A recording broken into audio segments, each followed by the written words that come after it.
Hi, my name's Phil. I like talking about politics, and in this video I'd like to discuss the latest fallout from the government's desperate lashing out against the very people and groups that it has traditionally relied upon for support, and to wonder if the government is gambling a lot on being able to attack these people and still expect their votes, or if they know what they're doing.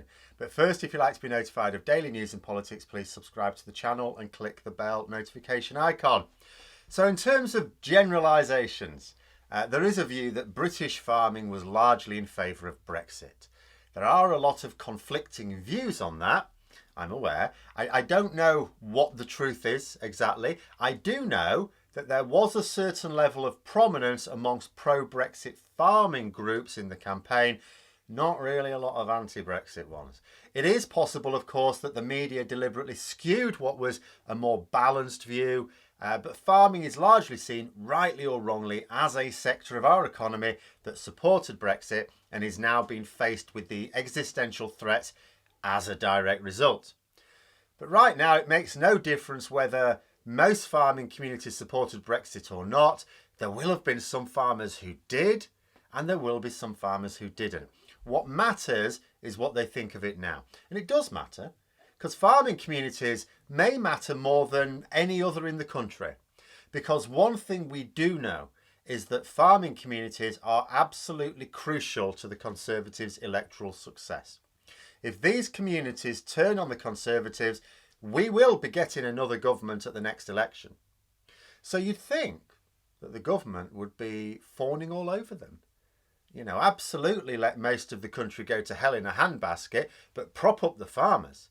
So you see a similar phenomenon in America, where Republicans draw a lot of support from agricultural regions. But the Republicans always see their farmers all right, bribing them with public money to keep them on side. Boris Johnson isn't. He initially said that he would maintain the farming subsidies that came with EU membership and then implemented a plan to phase them out over the next few years. They're going. He's also used immigration blocks to prevent them getting access to migrant labour. And farms need migrant labour. You know, even if it's not foreign. Migrant labour doesn't necessarily mean it has to be foreign labour. I've said before, there are a lot of seasonal jobs in farming. You cannot expect a large community to set itself up near a load of farms just for a few months worth of work a year. So it doesn't matter whether your crop pickers are British or not. There is only work for them for a certain proportion of the year. The government are not implementing any policies that takes account of this. And so that seasonal workforce will never exist while this government is in power. But it isn't just that Johnson's government isn't lifting a finger to help the communities upon which they rely. They are now actively blaming them for the problems. Oh, you can't get your crops harvested. That's your fault. Oh, you can't get your livestock to slaughter. Yeah, that's your fault.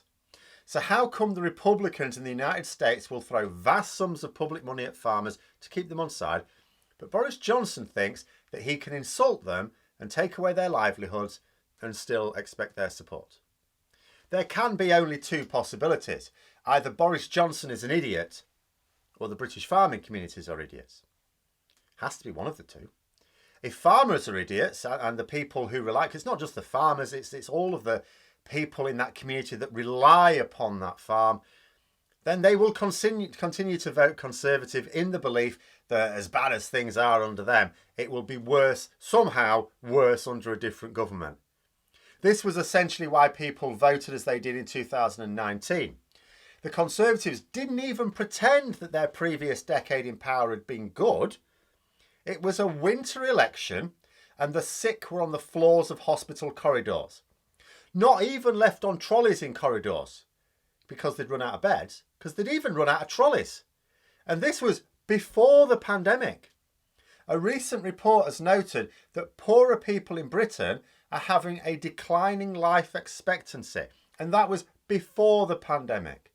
The Conservatives didn't even try and polish the turd of their time in power so far. They just said, yeah, well, it's still better than Corbyn, isn't it? Any sane society would not have stood for it. But in our society, with the media almost completely infiltrated by Tory billionaires and foreign interests, too much of the public agreed. They went, yeah, it'd be better than Corbyn. How exactly? Not the majority, of course. The Conservatives didn't get a majority, remember. But enough to give Johnson his huge power base.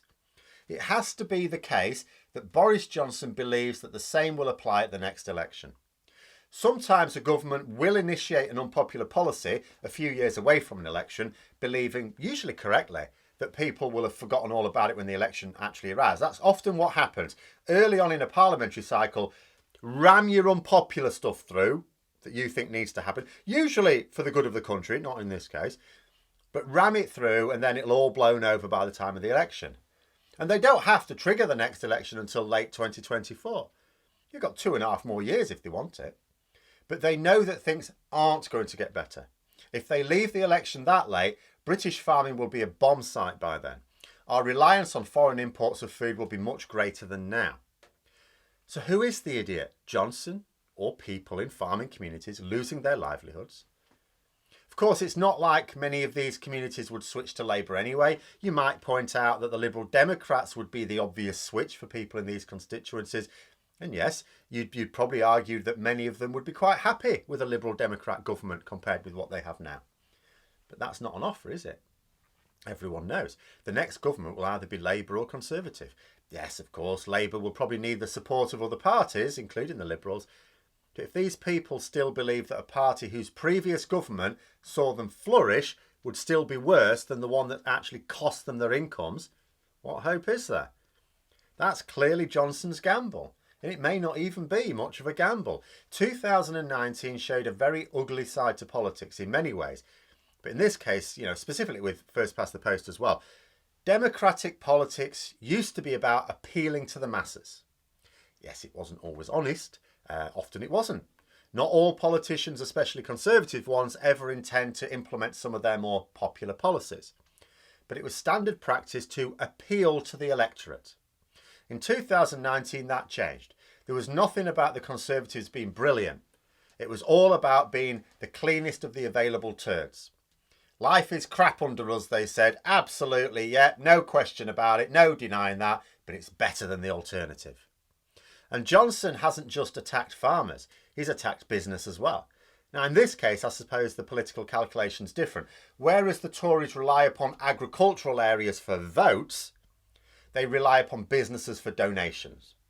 Now, Johnson is getting all the donations he needs from Russians and bent businessmen who just want to buy themselves future government contracts. There was a bit of that going on in the past, of course, but it seems to have escalated massively in scale recently. So maybe Johnson doesn't even feel that he needs the business world on side either. I was reading in the Financial Times again, as I regularly do. It's a paper that's fairly no nonsense. It's written for the people who own the country. It's not on the side of the worker, certainly. But it's also not blind to certain realities. And an opinion piece written by a former head of policy under David Cameron. And they were wondering if Brexit was unravelling because they see the government attacking traditional bedfellows like the business world as their Brexit strategy falls apart. And they come to this tentative conclusion that the government is panicking and that we may be witnessing the last days of Johnson's time in power. And I thought, it's a lovely thought, but it's really not one that I can share these days. And at the start of this year, I was convinced that Johnson would be gone by the end of this year. Even a month or two ago, I thought he's on the ropes here. No. He's still secure. He's still going to be secure at the end of this year. And if the Tories are gearing up for a 2022 election, of course they'll stick by him. They haven't got anyone who can do what he does, that sort of mindless charisma that he has. He hasn't got anyone like him. And part of this, of course, is the fault of Labour. Although I get that extreme attacking everything Brexit isn't great for their electoral chances, the other extreme of giving confused messages on the topic when they even want to talk about it, that's not helping either. They say they want to attack Johnson's deal. Where's the consistent message coming out about this? Labour really should have a slogan. They should be repeating a particular line to get it through to the public. There should be a slogan repeated that echoes around the country like a drumbeat. There isn't one. But part of it is also the silence of others who are directly suffering. We've seen pig farmers protesting against the government's Brexit policies, but not protesting against the government or the Conservatives. They still treat Johnson as a friend who's just doing something a bit silly. You know, they're trying to talk him around, but, you know, they're failing to understand that he knows exactly what he's doing. He doesn't care if the entire industry gets cremated with their own livestock. The same with Simon Wolfson, the Brexit and Tory supporting CEO, who attacked some specifics of a Brexit policy recently and was himself berated by the government. People like this, who are seeing their businesses suffering from Brexit, are still behaving as if only they could put their point of view across in a particular way, Boris Johnson will see it and act accordingly. No, he won't. Johnson and his Brexit need opposing. Political parties may need to tread carefully where Brexit is concerned, but industries can be much more forthright about their objections. And they're not being. It's apparently too hard for this die-hard Conservative group of supporters to suddenly oppose, even when failing to do so is destroying their way of life. And until that changes, you can sort of see why political parties are so hesitant. When you've got farming communities that are literally facing existential threats, their farms could actually go under, and all the jobs associated with it. We're not talking about a farmer going under and someone else coming in and using that land and paying those same people that were reliant on that economy. No, we're talking about whole communities going under, just like fishing communities have been. And yet, even against that, these people will not protest against the government. They're protesting against certain policies, but not against the government. And you see now what a madness this Brexit is. As you know, that's people who are actually losing their livelihoods. How are you supposed to get people who don't even see a link with their quality of life and Brexit to suddenly turn on it like this? You know, and there'll be no real defeat of Brexit while this happens. It's turning, yeah, absolutely. With every new crisis, absolutely there'll be people turning away from either this government, you know, if not Brexit. But it's just too slow. You know, and I thought the Brexit crises that 2021 would bring would be enough for a bigger shift than we got. I was wrong. You know, if food shortages, petrol shortages, rising costs of living, and a Prime Minister who's on holiday at these times of crisis isn't enough to get people to turn, we're going to need a much, much bigger crisis yet. But those are my thoughts. Let me know yours in the comments below. Hope you found the video interesting. If you did, don't forget to click the like button. If you'd like to support the channel further, please also click the Patreon link for details.